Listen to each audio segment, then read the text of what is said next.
German officer stripped a prisoner of war of his clothes. Then he drew his pistol and ordered the captive into the seawater at minus 40 degrees Celsius. He then took out a pocket watch and began timing, but after just 1 minute, the prisoner could endure no longer. He then ordered another prisoner into the water. This prisoner lasted only 2 minutes before freezing unconscious. Seeing this, the officer decided to test it himself. He removed his own coat and stepped into the icy water. He pulled out his pocket watch and began timing. Soon the officer was shivering violently from the cold. Gritting his teeth, he endured for 10 minutes. He concluded no one could swim across the 2-kilometer strait.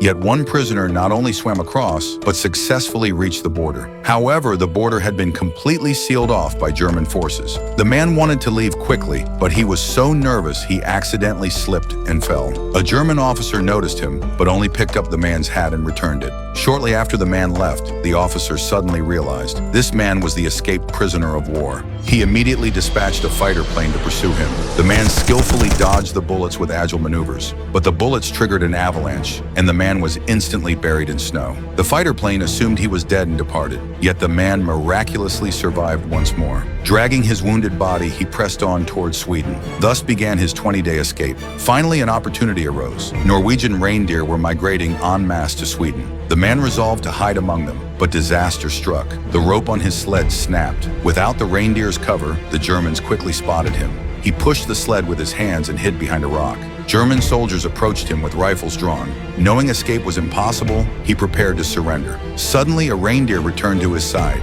Stunned, he swiftly tied the rope to the sled and gripped it tightly. He fired a shot into the air. The startled reindeer dragged him away at full speed.